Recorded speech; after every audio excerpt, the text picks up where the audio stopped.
Bueno, parece que estamos en el tiempo de descuento entre la diplomacia de Estados Unidos con Irán. Y ya sabéis que aquí nos mostramos bastante escépticos con todas estas negociaciones, con estos intentos de acuerdos nucleares, porque nos da la sensación de que las líneas rojas están muy pero que muy trazadas ya, y con esto Washington lo que está buscando es una maniobra para dilatar un poquito el tiempo y seguir moviendo fuerzas hacia el Golfo Pérsico. Pero bueno, todavía la diplomacia está ahí y hay una reunión, todavía queda una reunión que va a tener lugar mañana en Ginebra, ¿vale? Así que mañana os podremos contar un poquito más. Ya han pasado 40 días del duelo, ¿no? de las víctimas de la brutal represión por las protestas iraníes, y la administración estadounidense, como digo, mantiene todavía estas conversaciones indirectas a través de intermediarios. Aún así, aumenta todavía el arsenal desplegado cerca del país, y es que Trump ha ordenado que el portaaviones USS Gerald Ford, que es el buque de guerra más avanzado de la flota estadounidense, recordamos que el USS Gerald Ford es el que se desplegó en la Operación Lanza del Sur en Venezuela, ya podríamos decir que es el portaaviones preferido de Trump, ¿no? Pues este despliegue del USS Gerald Ford hacia Oriente Medio tiene como objetivo sumarse a esa fuerza existente que ya contemplaba al USS Abraham Lincoln, además de otros buques. Este movimiento coincide con advertencias de Trump de que si no se alcanza un acuerdo, pues Irán se va a enfrentar a consecuencias muy traumáticas. Al mismo tiempo, Washington ha enviado de forma encubierta alrededor, ojo, de 600.000 terminales de internet satelital de Starlink al país para ayudar a la oposición a comunicarse y poder sortear ese bloqueo informativo. Esto nos lo cuenta un reportaje de Wall Street Journal. Y esta sería la primera vez que el gobierno estadounidense pues, facilita directamente este tipo de infraestructura, a pesar de que poseerla allí es ilegal y es castigado con prisión. Estas tensiones de las que hablamos han sucedido, bueno, tensiones si lo podemos considerar como tal, ¿no? El seguir enviando material que puede suponer una amenaza para el régimen, pues ha sucedido después de que Trump y de Netanyahu se reuniesen en la Casa Blanca. Ya os lo contábamos esto el otro día para discutir sobre la política hacia Irán. En ese encuentro, del que podemos dar un poquito más de luz, Trump ha insistido en continuar las negociaciones con Teherán, pero sí que enfatiza la necesidad de que Irán limite ese programa nuclear, esa línea roja que para Washington siempre va a estar ahí y para Israel mucho más, y también pide que se reduzca, lo hemos contado muchas veces ya aquí, el apoyo a los grupos armados, a los grupos proxies regionales como, bueno, Hezbollah, como las milicias chiitas que operan en Irak, como los hutíes, etcétera, aunque es verdad que muchas de estas milicias están bastante desgastadas ya, ¿no? Netanyahu, por su parte, ha dicho de esperar porque se pueden crear condiciones que eviten una escalada militar, aunque las diferencias sobre cómo lograr y verificar un pacto persisten. Netanyahu con esto dice que básicamente o se cumplen todas las líneas rojas, y esas son las condiciones para evitar esta posible escalada militar, o lo va a tener muy complicado Irán para que Israel no se ponga a, bueno, pues no inicie una ofensiva en algún momento, ¿no? Que además probablemente sea sí o sí apoyada por Estados Unidos. Hemos tenido también, hablando de conflictos y hablando de seguridad regional e internacional, la conferencia de Múnich. Y allí en la conferencia de Múnich, que es la reunión más importante donde se discute sobre defensa, hemos visto un interesante marco rubio, porque el secretario de Estado estadounidense resulta que ha adoptado un poco el papel de poli bueno, ¿no? Ante una Europa que estaba bastante inquieta por el tono que estaba teniendo Washington últimamente en los últimos meses. Podemos decir ya claramente que hay dos visiones, esto ya lo anunciábamos no hace mucho, pero con esto yo creo que podemos confirmar que está la visión más halcón duro, más autarquía estadounidense, más mirar hacia el Pacífico y menos hacia Europa, que estaría más representada por el vicepresidente de Estados Unidos, por J.D. Vance. Y luego tendríamos a este poli bueno, ¿no? Que sería Marco Rubio, con una visión un poco más diplomática de la política exterior y que sí que miraría de cierta forma hacia Europa. Frente a las advertencias más duras que lanzó, de hecho, J.D. Vance en el anterior foro, que se centraba mucho en el gasto en defensa, en la dependencia europea, pues Rubio ha cambiado un poquito de tercio y ya ha hablado de amistad histórica, de civilización compartida y de reconstruir juntos el orden internacional. Además, ha reconocido que la administración Trump puede sonar directa, entre comillas, pero dice que Estados Unidos quiere una Europa fuerte y capaz de sobrevivir en este escenario global. Sin embargo, yo creo que sobre o más bien bajo todo este tono, asoma una idea bastante clara. Y yo creo que esta idea es que, bueno, cuando Rubio habla de errores compartidos o de migración masiva o de las políticas energéticas, que, bueno, recordamos que ahora mismo Washington ha levantado esa muralla que había, ¿no?, hacia las políticas sobre los combustibles no renovables, ¿no? Y esto lo hacen marcando todo el camino que, a juicio de Washington, Europa debería seguir para corregirse. El mensaje de Rubio sí que establece, ¿no?, un marco donde Estados Unidos pues define el diagnóstico y propone la receta, y el discurso pues funciona para presionar de forma mucho menos explícita, perdón, que el de Vance. Es básicamente esa estrategia que de hecho hemos visto mucho, ¿no?, en las películas, especialmente en las películas americanas, del policía malo y el policía bueno. En biología podríamos considerarlos, dentro del mundo de la etología, que estudia el comportamiento de los animales, siempre se pone el ejemplo de halcón-paloma, ¿no? Pues tendríamos un poco al halcón, que sería J.D. Vance, y a la paloma, que sería Marco Rubio. Más allá de todo esto, también hemos tenido otras declaraciones allí en Múnich. Ha hablado el Merchos, como le llamamos aquí cariñosamente, el canciller alemán, y ha dicho que, bueno, pues que el orden internacional viejo ya no existe, y que, aunque Estados Unidos no será lo bastante poderoso para actuar solo, pues Europa debe reparar y reactivar la confianza transatlántica para afrontar las rivalidades y fortalecer la cooperación con Washington. Ya sabéis que dentro de esta nueva ola, ¿no?, de que los líderes europeos, especialmente los líderes de Europa Occidental y Centro Europa, ya están empezando a hablar de autonomía estratégica. Los líderes del Báltico ya lo hacían hace bastante tiempo, pero estamos hablando sobre todo pues de Francia, de Alemania, de Italia, de España. Ya sabéis que hay un poco como dos corrientes, ¿no? Una más cercana a cooperar con Estados Unidos, que podría estar representada por la Alemania más centro conservadora, como puede ser Merz, y luego también tenemos la corriente que ahora mismo encabezaría el pequeño Napoleón de Hacendado, ¿no?, que encabezaría a Francia. Siempre ha sido Francia más nacionalista en este sentido, y también está tirando por una vía un poco más en contra, o bueno, quizás no en contra, pero sí autonomista con Europa, y haciendo frente a un Estados Unidos pues que cada vez mira menos, como decía, hacia Europa, ¿no? Por su parte, también ha hablado el presidente del gobierno español, Pedro Sánchez, que marca una posición más particular en el debate europeo. Él advierte que el rearme nuclear no sería la senda a seguir, y insta a evitar una nueva carrera armamentística, argumentando que una guerra nuclear pues no puede ganarse nunca, ¿no? Yo creo que aquí pues Pedro Sánchez también ha referenciado las lecciones del pasado y ha hablado pues del riesgo añadido de la inteligencia artificial aplicada a los arsenales. Por supuesto, Sánchez defiende la creación de la integración, ¿no?, de este ejército europeo, del que ya hemos hablado varias veces aquí, y también ha hablado de cómo en Estados Unidos pues se ve el proyecto europeo como algo como una amenaza, ¿no?, como algo contra lo que compiten realmente.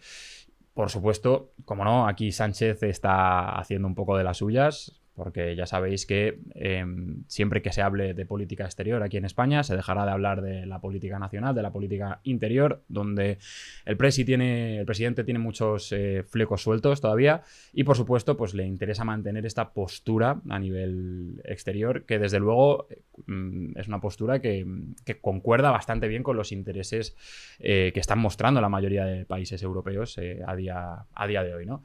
Hablando de países europeos, hemos tenido un pequeño o no tan pequeño problemita con Francia, porque resulta que uno de los países que fue colonia de Francia y que recientemente le ha puesto muchas barreras, básicamente ha expulsado al ejército francés de allí hace unos años, pues parece que puede declarar la guerra al país gabacho.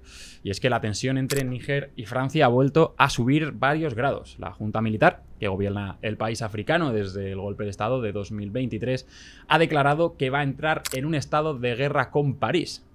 Esto no significa que vayamos a ver tanques cruzando las fronteras por supuesto está complicado por los recursos que tiene Níger, tampoco vamos a ver bombardeos, pero sí que es una forma simbólica de declarar una ruptura total con Francia. En un mitin en Niamey, el general Amadou Ibru aseguró que antes no estaban en guerra, pero que lo van a estar y que Francia sigue apoyando a grupos armados para desestabilizar el país y que además Níger tiene que recuperar el control sobre recursos estratégicos como el uranio, que ya sabéis que es una materia prima clave para la energía nuclear tan valiosa para Francia, ¿no?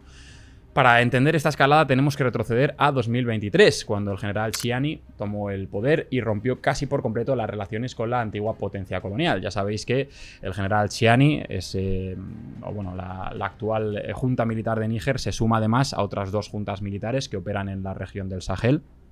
Y que además se han aliado, haciendo la alianza de estados del Sahel, son Níger, Mali y Burkina Faso, ¿vale?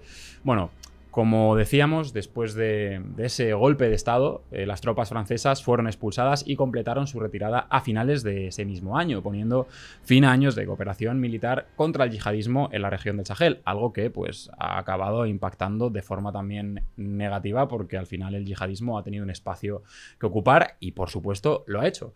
Más recientemente el gobierno de Níger ha nacionalizado Somaïr, que es una filial de la empresa Orano, una empresa francesa que explotaba uranio en el país. Y también ha cancelado acuerdos de seguridad y defensa que llevaban décadas en vigor. Pero el detonante más reciente ha sido la acusación de que Francia estaría detrás de un ataque contra el aeropuerto de Niamey. Esto ocurrió a finales de enero de 2026 y creo que, por cierto, no lo contamos. Esto absolutamente ha sido negado por las autoridades francesas, ¿no?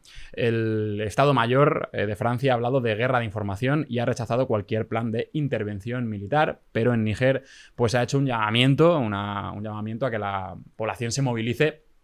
Y esto es algo que busca cohesionar a la población en torno a la Junta, ¿no? En un contexto, ya sabéis, de seguridad y aislamiento internacional. Todo esto está ocurriendo mientras las campañas de desinformación rusa cada vez son más constantes en África. Ya sabéis que además en esta región del Sahel, especialmente en estos 3 países, está desplegado el grupo Wagner, ese grupo de mercenarios rusos que no ha conseguido tampoco hacerle un gran frente común realmente al yihadismo en la región, que ahora mismo sigue siendo la principal preocupación, especialmente en Burkina Faso. Bueno, perdonad este cambio repentino de luz, porque no me había yo fijado, pero es verdad que estaba un poquito azul y parecía esto un canal de gaming. Parecía que me iba a poner a jugar al Fortnite de un momento a otro. Así que nada, seguimos con el programa. Ya hemos comentado un poquito todo este tema de la conferencia de Múnich por encima.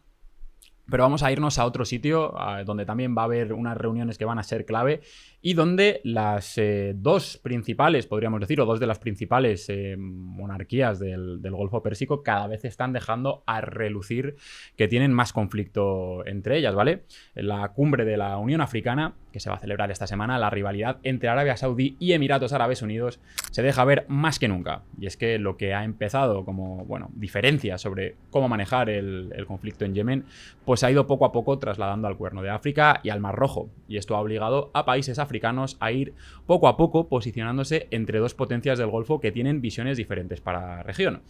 Esta competición se manifiesta en apoyos cruzados y en el esfuerzo de ambos por expandir su influencia a través de inversiones, diplomacia y en algunos casos de apoyo militar, obligando a distintos grupos, actores, líderes africanos a ir un poco haciendo de funambulistas, ¿no? A ir nadando con cuidadito para no verse arrastrados al conflicto entre 2 potencias regionales.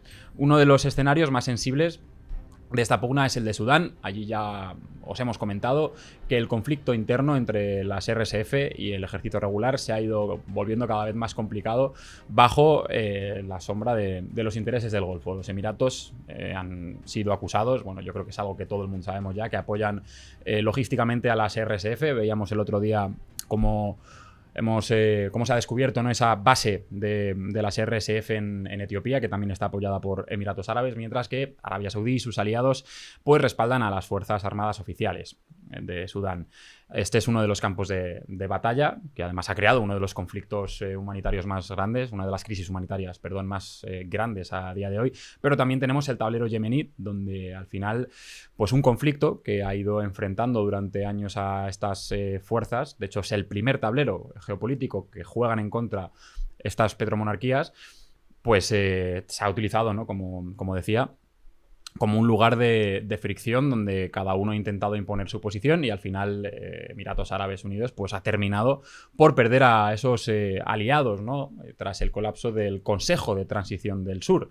Ahora bien, para que nos intentemos como poner todo en un mapa, ¿qué países están apoyando a cada uno de estos dos bandos, ¿no? Antes que nada decir que si uno coge ahora mismo un mapa de la región de Oriente Medio, del Cuerno de África, centrándonos específicamente en el Mar Rojo, pues vamos a ver que la mayoría de países que apoyan a Arabia Saudita son países que rodean, ¿no? el Mar Rojo, mientras que, al contrario, con Emiratos Árabes Unidos podemos ver que son países que tienen interés en acceder al Mar Rojo, pero que no pueden hacerlo. Vamos a ir punto por punto. Tenemos en torno a Arabia Saudí alineados, eso sí, con varios matices, no todos están igual de alineados. Tenemos actores como Egipto o a Somalia y, como decíamos, el ejército regular de Sudán, además de gobiernos que también priorizan la estabilidad de los estados frente a las milicias. Gobiernos que quieren asegurarse que no hay conflictos regionales en los países de alrededor, ¿no? Por ejemplo, esto puede ser Turquía, Argelia, Jordania.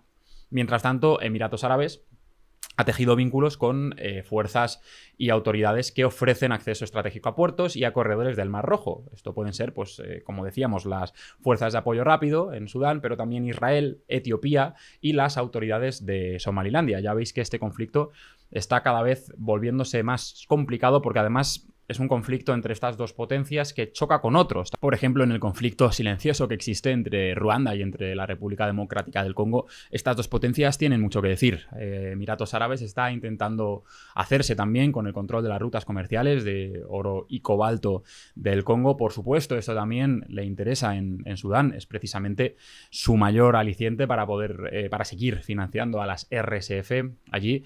Y además también tenemos toda esa región del Sahel, que ya sabéis que está marcada por un conflicto climático y migratorio, donde estas potencias regionales pues también tienen mucho que decir. Es curioso si uno lo piensa, porque en la cumbre de la Unión Africana pues va a haber un fantasma gigantesco que va a ser un fantasma que viene de Emiratos y de Arabia, pero curiosamente al final estas potencias regionales ni siquiera forman parte del continente africano. Son al final países que están en Asia, ¿no? Así que bueno, seguiremos contando cómo avanza todo este panorama, porque desde luego que cada día tenemos más noticias, ¿vale? Más allá de esto, nos vamos a ir ahora a Europa, porque allí resulta que Ucrania le ha sacado los colores a la OTAN en unos entrenamientos que han dado bastante que hablar. En los ejercicios militares Hezbollah, que son unos ejercicios celebrados el pasado mayo en Estonia y que reunieron a más de 16.000 soldados de 12 países aliados, ha surgido una de las imágenes más sorprendentes y curiosas sobre la guerra moderna, y es que un grupo adversario que estaba formado por operadores de drones ucranianos fue capaz de complicar muchísimo el ejercicio de las fuerzas de la OTAN. Según un informe citado por varios medios, estos equipos pequeños han simulado la destrucción de 17 vehículos blindados y realizaron otros 30 ataques en apenas medio día, casi nada. Esto obligó pues a que 2 batallones quedasen efectivamente fuera de combate en el escenario de la prueba. Y esta combinación de vehículos aéreos e inteligencia en tiempo real, vehículos aéreos no tripulados además, pues se ha demostrado una capacidad brutal de presión que no se esperaban, ¿no? desde los oficiales de la OTAN. Y esto pues ha impactado mucho, porque al final esta velocidad y esta coordinación... recordamos que, bueno, los operadores de drones, muchos de ellos han tenido experiencia real en el frente, ¿vale? Pues aprovecharon toda la saturación del espacio aéreo con drones, que es algo que todavía no se ha visto en ejercicios tradicionales de fuerzas convencionales. En esta simulación parece que al final estos métodos de Ucrania, que han sido desarrollados, ya sabéis, en años de combate contra Rusia, pues han puesto de manifiesto que las tácticas tradicionales en las que la OTAN está entrenando a sus militares y el uso de blindados sin cobertura eficaz frente a pequeños dispositivos de este tipo, frente a estos drones, pues son cada vez menos efectivos. Al final, bueno, pues los aliados se han comido, ¿no? El tiempo de vuelo de estos drones y pues han quedado expuestos. Y yo creo que este ejercicio es muy interesante porque es una llamada de atención bastante clara. Hemos hablado en la newsletter de la semana pasada de cómo ha cambiado, ¿no?, el campo de batalla en los últimos años. Y es que al final ya sabéis que la guerra de drones bueno, pues ha ido desarrollando enfoques que todavía pues no están incorporados ni siquiera dentro de la doctrina de una de las alianzas o de la alianza defensiva más grande, ¿no?, que existe a día de hoy en el planeta, que es la OTAN. Y pues el resultado, al final, creo que nos lleva a replantearnos, ¿no?, cómo pues, la OTAN debería de aprender de este tipo de experiencias, y eso también, por supuesto, hace que pensar a mucha gente que, a pesar de que sea una de las grandes líneas rojas de Rusia, pues la entrada de Ucrania en la OTAN beneficiaría a nivel militar, ¿no? No sé si a nivel político, pero a nivel militar, desde luego, beneficiaría muchísimo a la alianza. Vamos a acabar las noticias del día con una pequeña pildorita que nos ha llegado desde Corea del Norte. Según el Servicio Nacional de Inteligencia de Corea del Sur, por supuesto, esta noticia hay que cogerla con pinzas, teniendo en cuenta que es una noticia sobre Corea del Norte. El líder norcoreano no solo estaría preparando a su hija como heredera, sino que ha dado un paso más. Este paso consiste en pasar de una fase de formación a una designación como sucesora. Parece que hace 2 años la inteligencia surcoreana ya señalaba que la joven, que tenía 13 años por aquel entonces, aparecía cada vez con más frecuencia en actos oficiales, en eventos militares, y ya sabéis, todo esto que mola mucho allí, lanzamientos de misiles, todos estos simbolismos donde al final pues el poder está... es un país donde el poder está ligado al ejército absolutamente y, como no, al programa nuclear. Allí la joven, conocida públicamente como Kim Joo-ae, es la única hija reconocida oficialmente de Kim Jong-un. Recordamos que en este sistema político el poder siempre, desde que fue concebido, ha pasado de padre a hijo, ¿no? Primero con Kim Il-sung, después con Kim Jong-il y ahora con Kim Jong-un. Así que sería la cuarta, ¿no? La cuarta líder norcoreana en llegar al poder, de confirmarse esta noticia, que me ha parecido más una curiosidad pequeña que tampoco una noticia de gran relevancia por ahora.